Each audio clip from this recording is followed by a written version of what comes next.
आराम से बैठ जाएं, रीढ़ सीधी, शरीर ढीला, चेहरा नरम,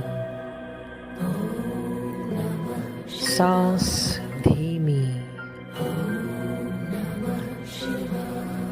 कल्पना करें हम सब हिमालय की घाटी में हैं। बहुत जोरों की ठंडी हवा चल रही है। ऐसी जोरों की हवा है कि हमारे कपड़े, हमारे बाल सब उड़ रहे हैं और ऐसा शरीर को ठंडक का एहसास हो रहा है। ऐसे महसूस हो रहा है कि परमात्मा हमें स्पर्श कर रहे हैं हवा के रूप में। आकाश झिलमिल तारों से भरा हुआ है, जैसे कोई चादर को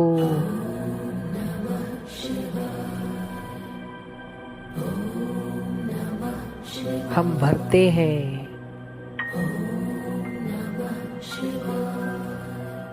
वैसे जैसे पूरी चादर भरी हुई है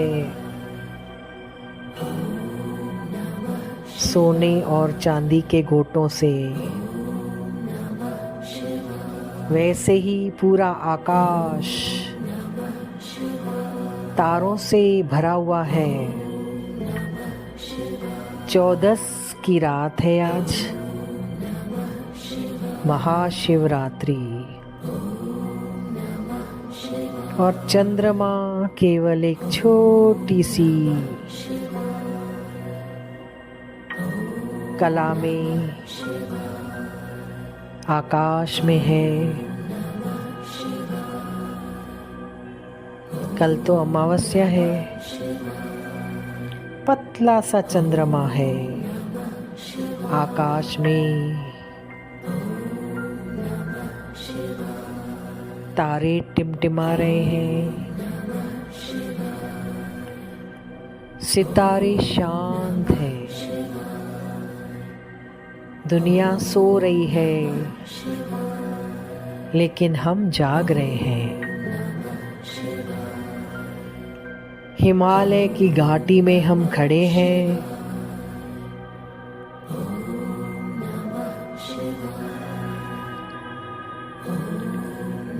दूर दूर तक बहुत अंधेरा, अंधकार, लेकिन एक बर्फ से ढका हुआ पर्वत उस अंधेरे में भी दिखाई दे रहा है, जो कैलाश पर्वत है। वो चमक रहा है, पूरी सफेद श्वेत बर्फ से ढका है और चांदनी की रोशनी में वो चांदी जैसा हमें दिखाई दे रहा है। जो अचल है, अनंत है, जैसे समय भी उसे छू नहीं सकता।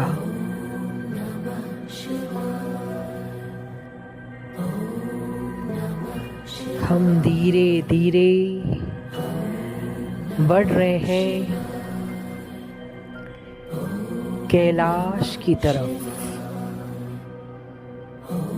हम कर रहे हैं कैलाश मानसरोवर की यात्रा।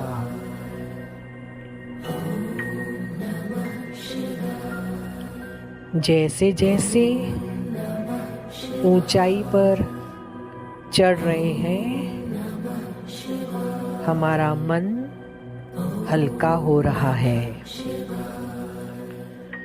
पुराने विचार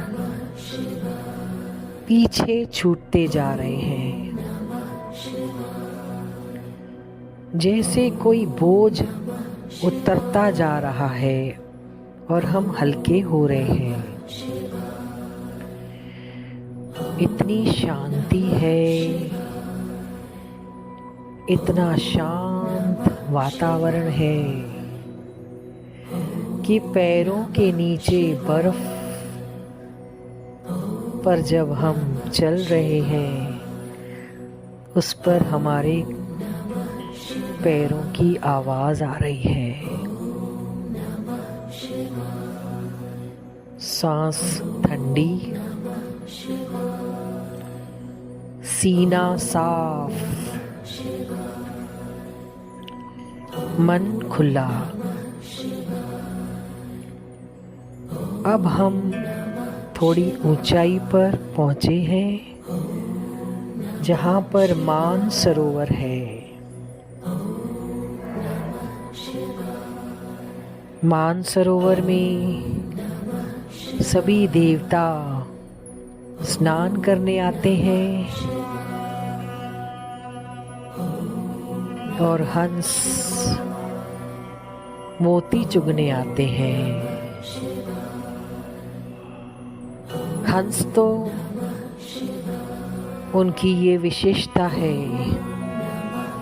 कि वो दूध और पानी को अलग अलग कर पाते हैं। ऐसा ये सुंदर मानसरोवर है जो हमारे मन का प्रतीक है। ये जो मानसरोवर की झील है वो बिल्कुल स्थिर है, बहुत शांत है। इतनी शांत है कि आकाश उसमें समा गया है। हमारा मन भी अब शांत हो रहा है। विचार रूपी तरंगे शांत हो गई है। हम किनारे बैठते हैं, मानसरोवर के पानी की ओर निहारते हैं। हम पानी को देख रहे हैं। उसमें कोई लहर नहीं है, कोई तरंग नहीं है। जैसे समय रुक गया है। धीरे से हम महसूस करें कि हमारा मन भी उसी झील जैसा है, पारदर्शी, गहरा, निर्मल। अब झील के बीच हल्का सा प्रकाश उठता है, नरम, शांत। वह प्रकाश फैलकर हमको छू रहा है। ये प्रकाश जो हमें छू रहा है, ये परमात्मा का स्पर्श हो रहा है हमारे शरीर को। जैसे हमारे भीतर सफाई हो रही है, पुरानी थकान धुल रही है, चिंताएं पिघल रही है। अब पर्वत से एक गहरी मौन ऊर्जा उतरती है। आवाज नहीं,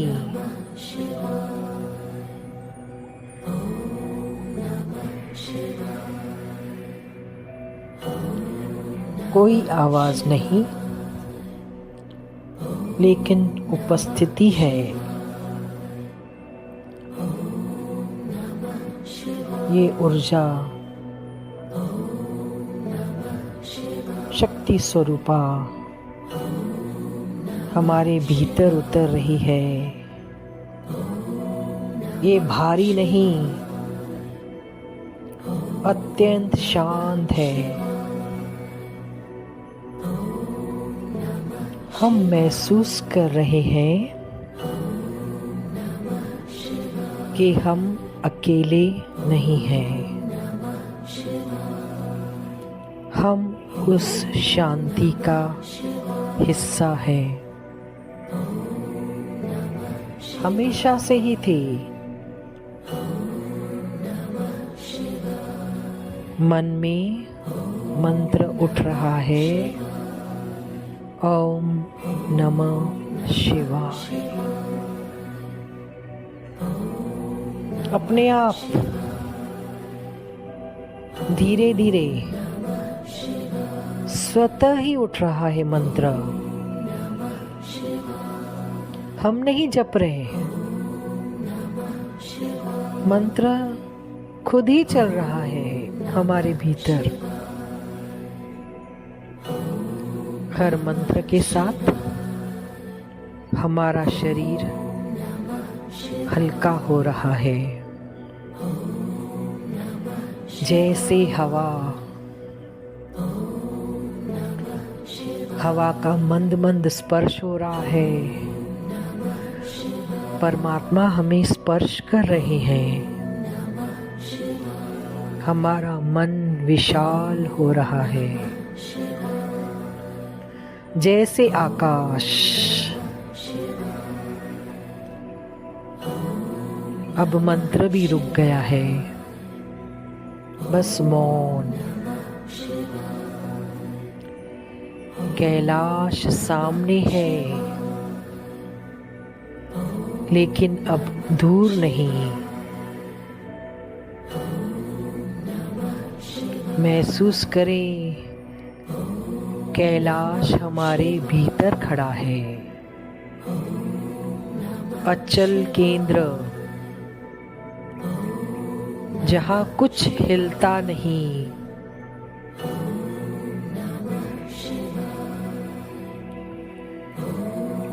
अचल है कैलाश, जहाँ कुछ हिलता नहीं, स्थिर है। मानसरोवर भी हमारे भीतर है। जहाँ मन साफ, वो मानसरोवर। जो मन निर्विचार, वो शांत मानसरोवर। कोई तरंग नहीं। चमकता हुआ कैलाश यही रहे हमारे भीतर। मानसरोवर का प्राकट्य हुआ है, कैलाश का प्राकट्य हुआ है। यही रहे कुछ समय के लिए, बिना कोई कोशिश, बिना कोई लक्ष्य, बस मौन।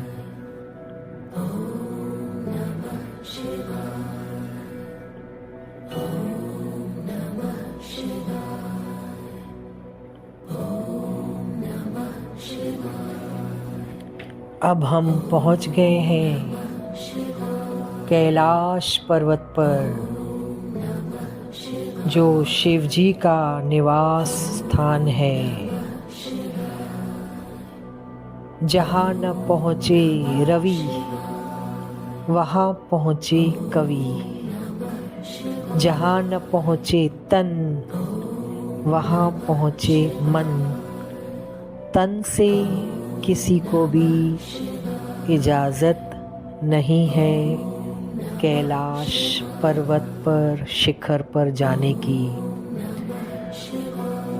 कैलाश पर्वत के ऊपर से पक्षी भी कभी नहीं गुजरते।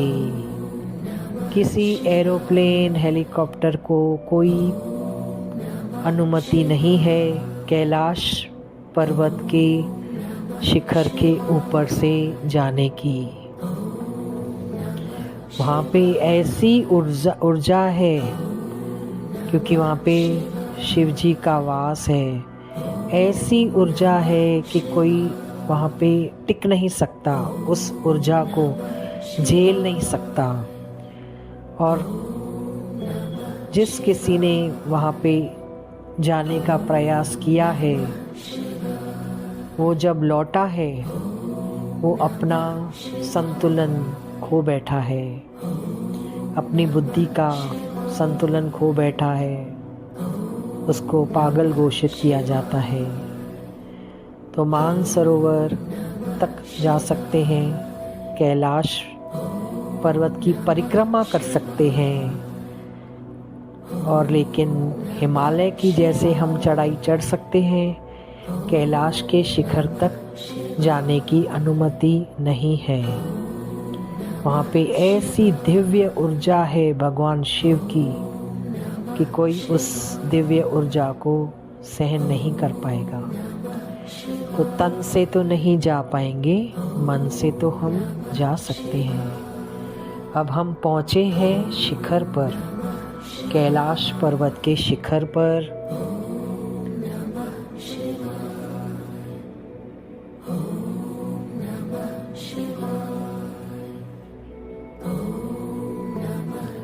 वहाँ पर एक विशाल शांत सभा है जिसका नाम है शिव दरबार। कोई शोर नहीं, कोई भीड़ नहीं, सिर्फ उपस्थिति। बीच में असीम शांति का केंद्र, वहीं बैठा है मौन, स्थिर, जागरूक, जैसे समय वहीं रुक गया। हम चलते हैं और बैठते हैं शिव जी की सभा में, जहाँ पे मध्य में शिव जी सिंहासन पर बैठे हैं, अपने आसन पर बैठे हैं। बागंबर उनका आसन है और उनकी आँखें जो है आधी खुली आधी बंद है, अर्धमूंद आँखें हैं, और चेहरे पर एक प्रसन्नता है, एक तेज है, एक मुस्कान है। जटा बंधी हुई है। जटा क्यों बंधी हुई है?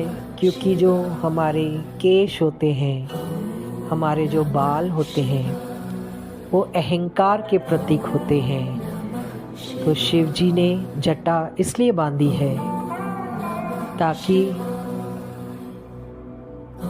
हम भक्तों को, जीवों को यह शिक्षा मिली कि जैसे शिव जी ने अपनी जटा को बांध रखा है, अपने अहंकार को बांध रखा है, हम भी अपने अहम को विसर्जित करें, हम भी अपने अहम को बांध कर रखें।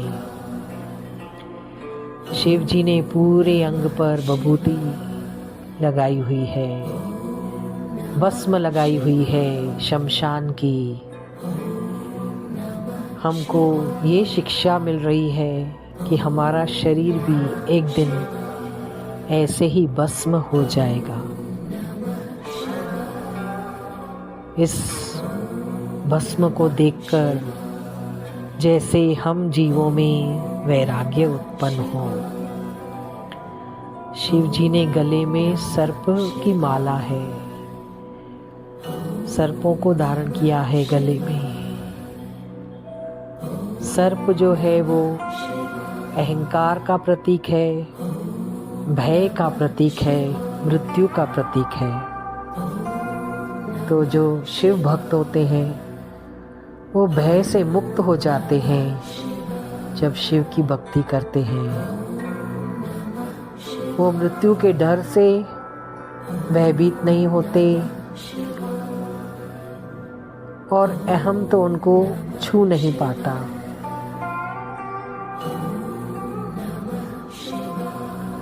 शिव जी के जटा से गंगा बह रही है। गंगा की धारा ज्ञान का प्रतीक है, पवित्रता का प्रतीक है। हम सब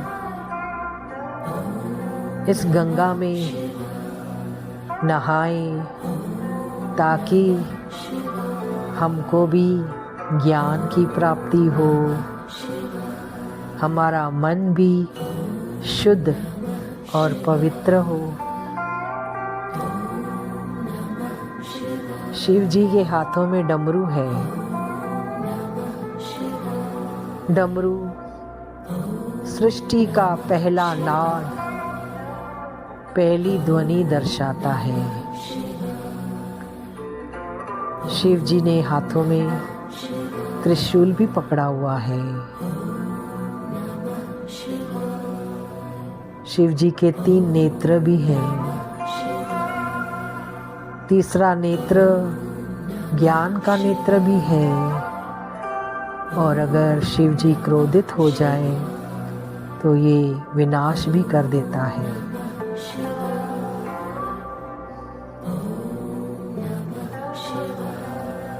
शिव जी के पास में माता पार्वती बैठी हुई है। शिव जी चेतना स्वरूप है और माता पार्वती ऊर्जा स्वरूप है, शक्ति स्वरूप है। दोनों का मिलन हुआ है आज, शिव और शक्ति का। आज महाशिवरात्रि है। शिव और शक्ति का मिलन हुआ है, चेतना और ऊर्जा का मिलन हुआ है। हम भी चेतन हैं, हम भी आत्मा हैं, हम भी उस आत्म शिव के साथ एकाकार हो रहे हैं। शिव दरबार में गणपति देवता, कार्तिकेय, शिव के गण बैठे हुए हैं और बहुत सारे ऋषि मुनि भी मंत्र जाप कर रहे हैं। और शिव जी के सामने नंदी बैठे हुए हैं।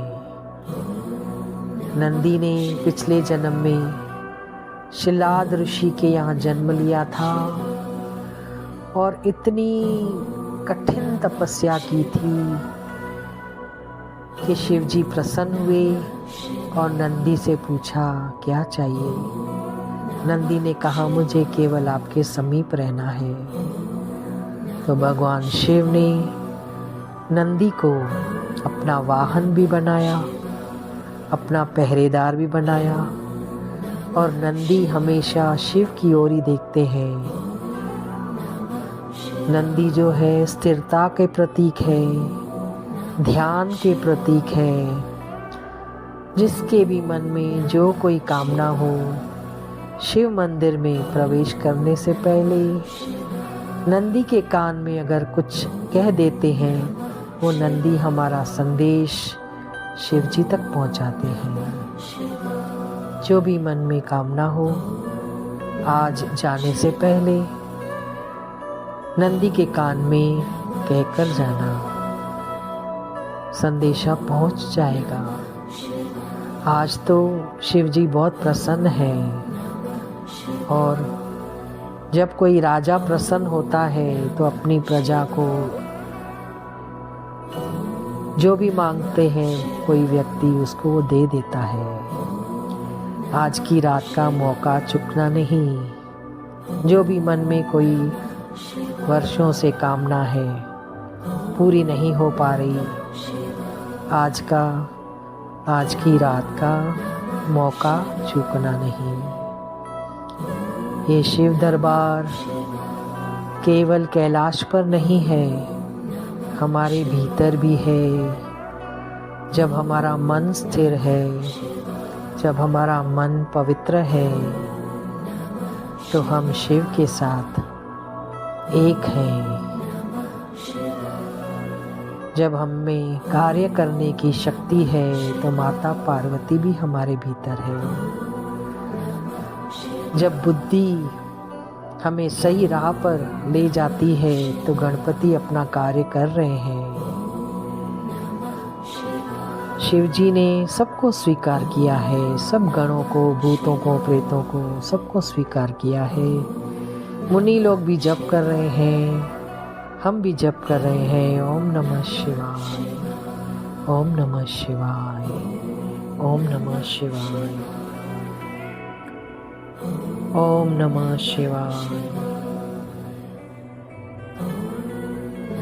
ओम नमः शिवाय, ओम नमः शिवाय, ओम नमः शिवाय, ओम नमः शिवाय, नमः शिवाय, ओम नमः शिवाय। ये शिव दरबार हमेशा मेरे भीतर रहे।